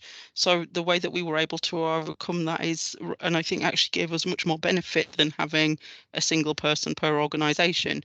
But actually being able to, what we did is put together the training program that we were going to deliver to those carer champions. We delivered to entire organisations. Is in terms of VCS, refugee and asylum seeker support groups, the wider VCSE sector, and some of the key stakeholders. Some of the key stakeholders within those public services as well. Is talking council, local authority, police, NHS. Is and so actually through that we're able to reach a much wider audience. Is and I think so for us, I think key learnings.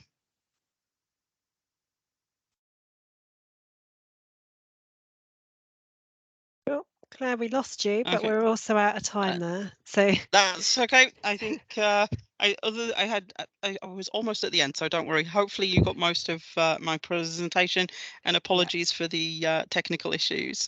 not at all, and thank you for persevering through that. It must have been really frustrating for you as well, but we will share the slides as part of it afterwards too. So thank you, Claire, and if there's anything that you wanted to drop in the chat box that you from your key learning that you just didn't have the time to go through, then please just do drop it in the chat box as some bullet points. So I'm just going to take us straight on over to Elizabeth Stanley from Greater Manchester Health and Social Care Partnership. Thanks. Obviously, it's Greater Manchester ICS now. I was just hoping, Steve, you had the right slides there. It's like heart attack, seeing the wrong thing come up. Could we start from slide 4, please, if that's okay? Because I'm always conscious of time. I'd just rather get through what we need to get through. Great. Okay. So in 2020, Wraparound Partnership, which is the social enterprise I work for, had a very small budget to do a very small piece of qualitative research into the experience of carers from ethnic minorities. It was a fascinating research project because at that point we were all in lockdown. So all of the conversations were on the phone, and it just so happened that the majority of those conversations were with carers from the Asian community, which led on to the next step, I suppose, of this journey. Can we have the next slide, please? I just wanted to share these because we did these in the 2021-22 project, and you're welcome to use them. So it was somebody that came to some of our meetings and drew these 3 pictures, and please, just use them. They show the complexity at the beginning and where we'd like to get to at the end. It's a picture of clarity. Can we have the next slide, please?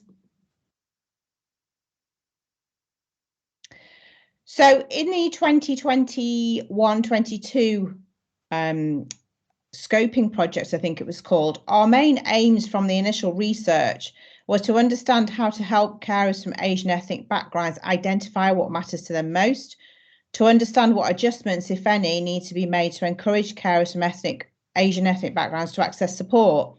That was out of a number of conversations about the fact that there's a lot of cultural stigma attached to carers from within the Asian community accessing support, and similar to a previous presentation, there's not much information in hospitals or GPs or surgeries or anywhere like that where carers from the Asian community can find out where to get help.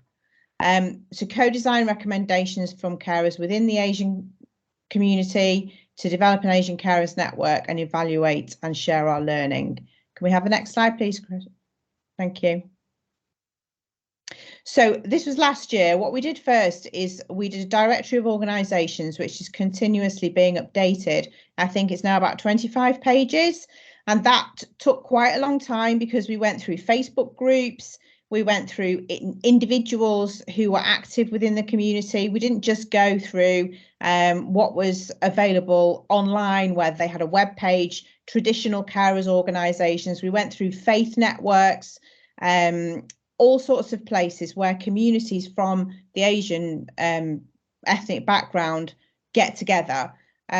So that's why it took quite a long time to get that together. It was about 3 weeks. And bear in mind, we also were covering 10 local authority areas because we did do all of them.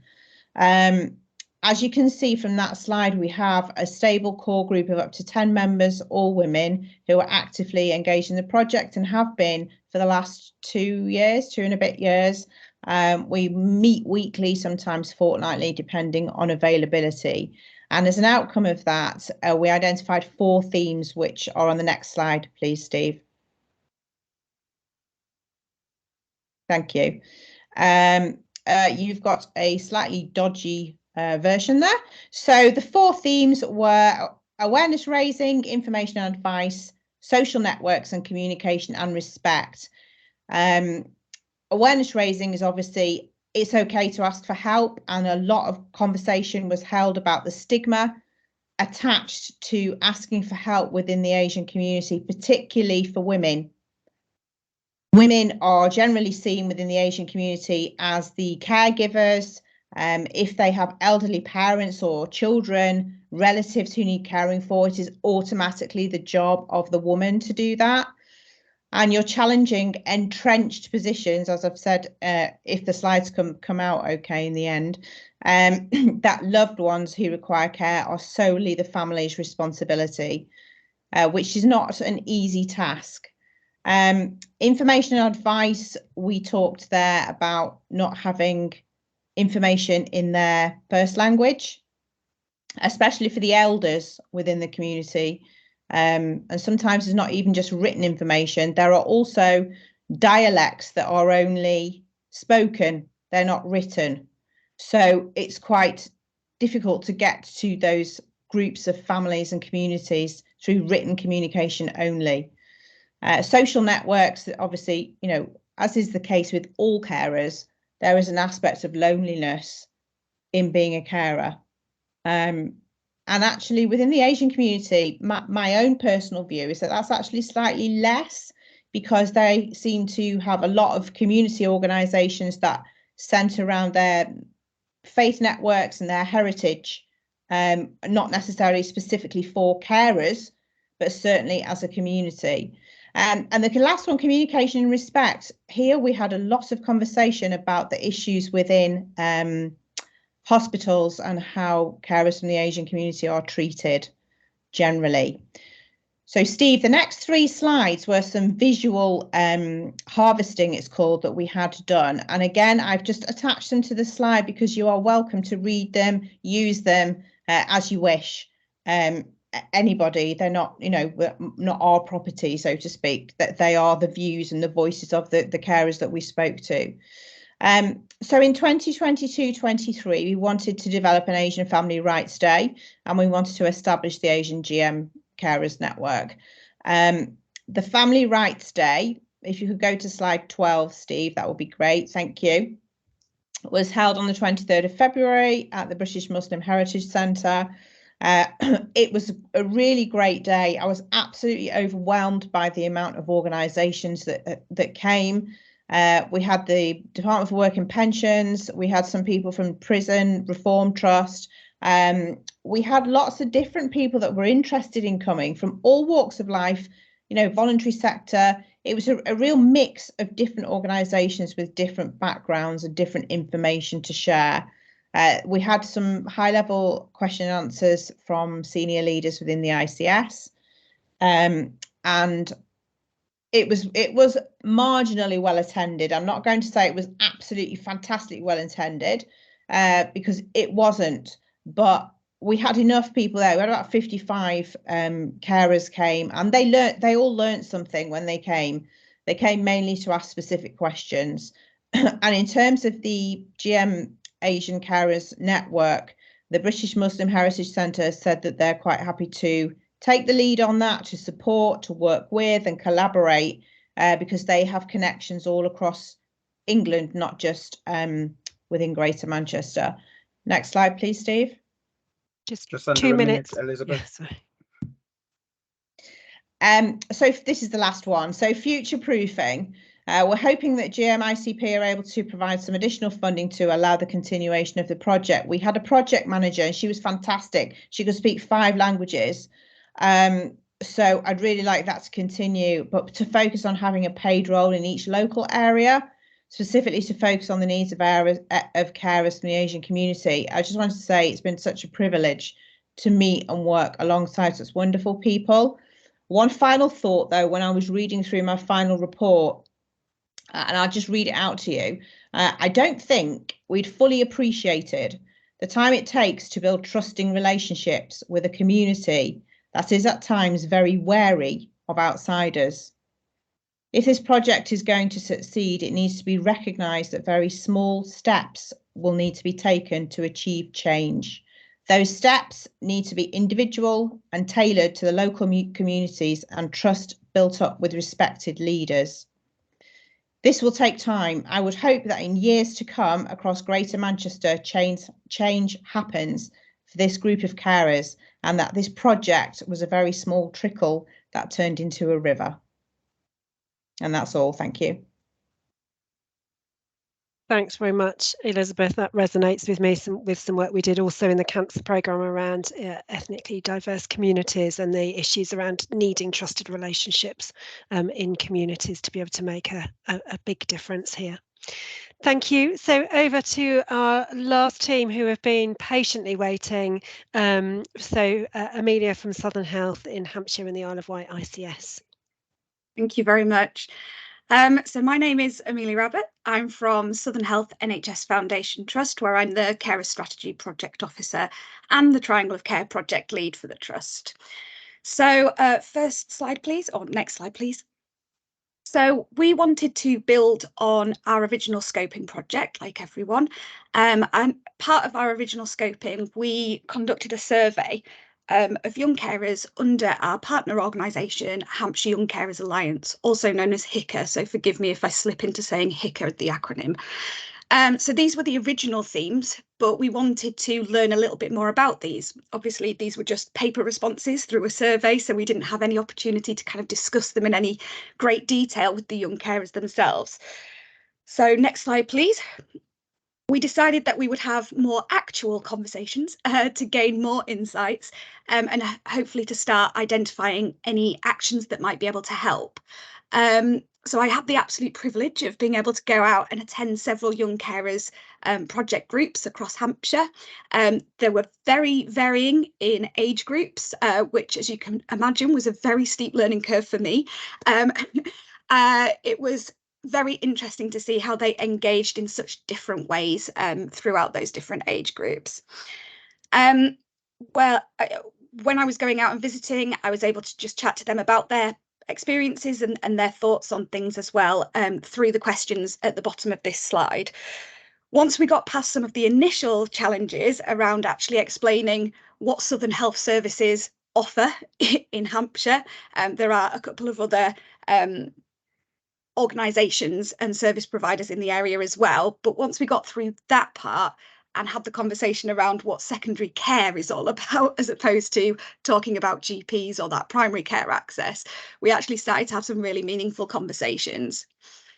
So some of the key themes and findings on the next slide, please, can be seen here. There's quite a long list, but sort of grouping these together, we can see that the young carers want our healthcare staff to get better at identifying them in the first place, understanding them and including them, perhaps through training or a toolkit that helps staff to actually remember to ask young carers and provide them with information. These were all suggestions the young carers made.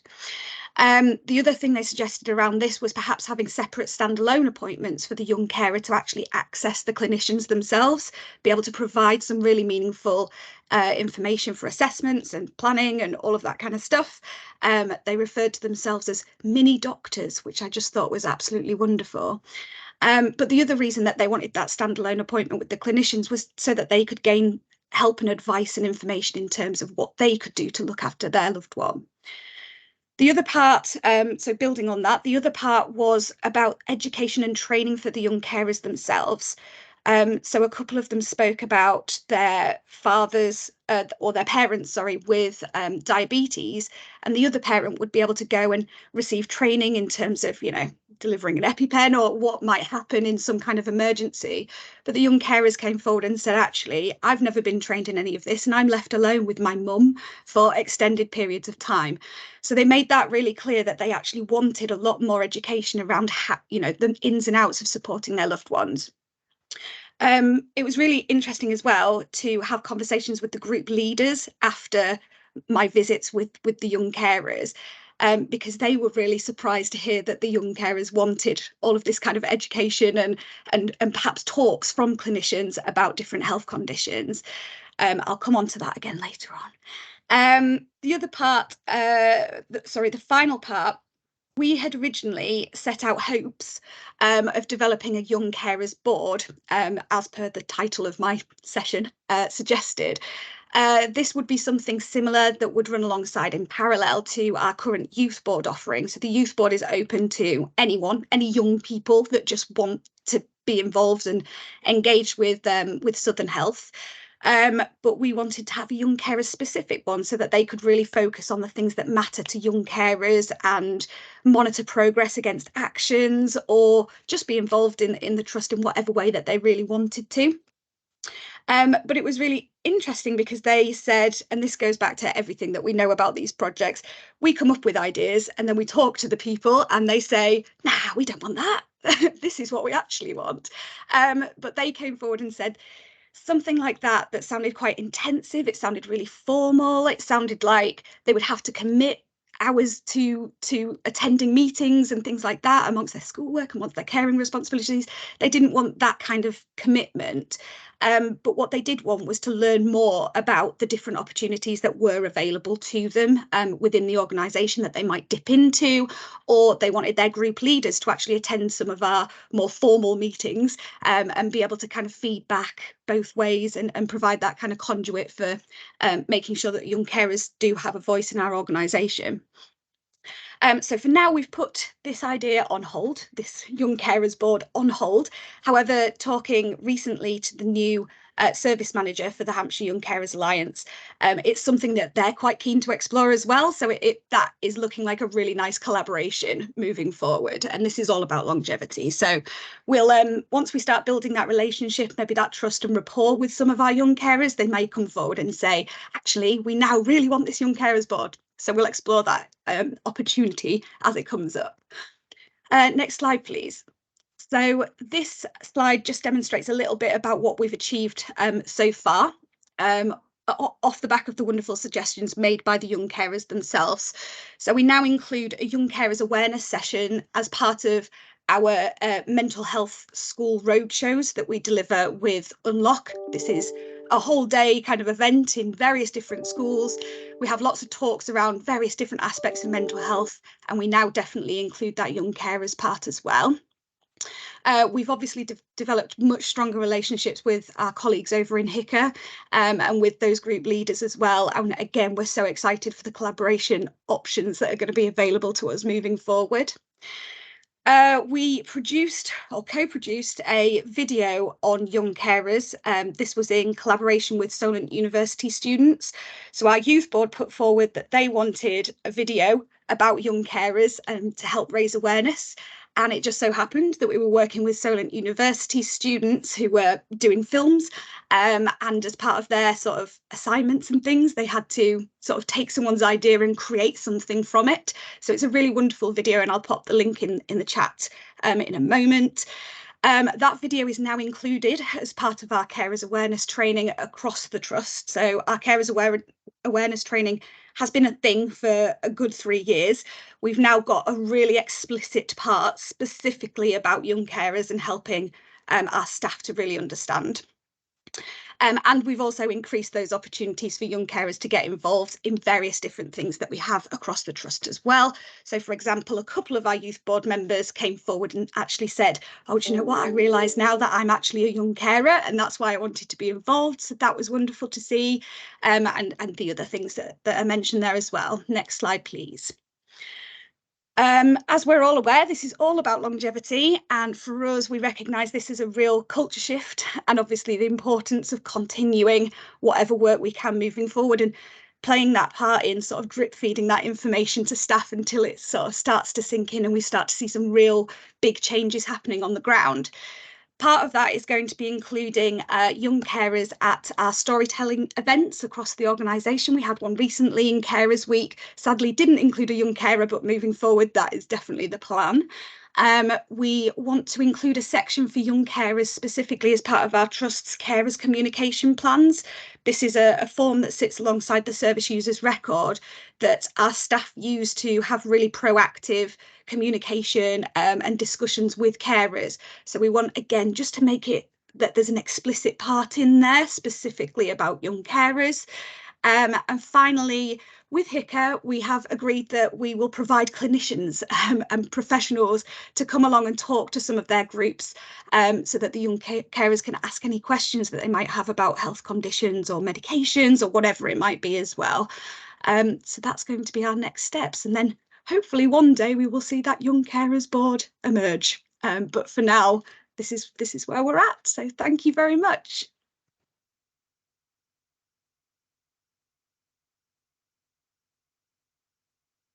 Brilliant. Thanks very much, Amelia. There's a few questions in the chat box for you, or some comments just around some concerns around some of the medical care that seems that young carers are providing as part of that. So if you could just pick those up, that would be, I think, really helpful for people just to touch on that. Thank you so much, everybody, for your excellent presentations today. This is the first time that I've been involved in this role in carers work. I am an unpaid carer myself, as so many of us are. So there's lots of things that have resonated for me today, both on a personal level, but also on the level of some of the other work around experiences and outcomes and making a difference for people. So the things that I have heard today is it's so important to base this on what matters to people that are using our services or not using our services currently or accessing. So thinking about how do carers identify themselves. The label carers isn't resonating with a lot of these groups, and how do we listen to people and for people to be heard. So basing it on what matters to people, making it accessible and those reasonable adjustments. There's also things about going out to where people are, not expecting people to come to you to do this, and building on those trusted relationships in communities.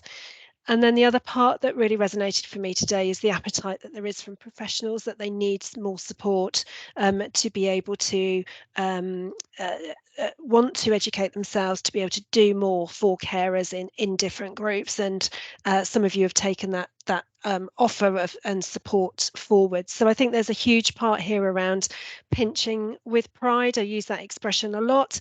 The resources will be on the platform.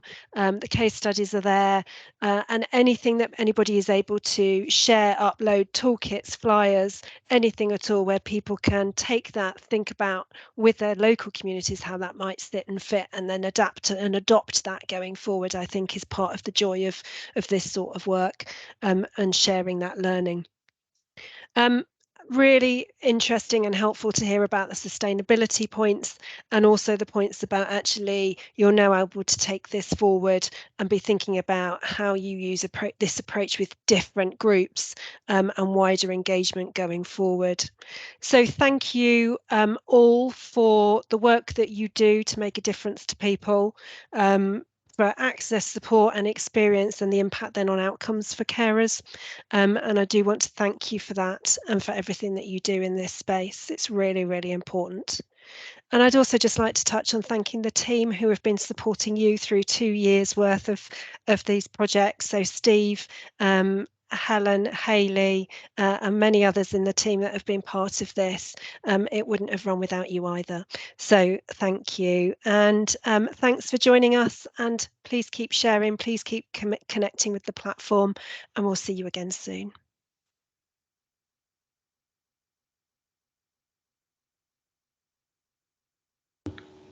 Thank you. Thanks, everybody.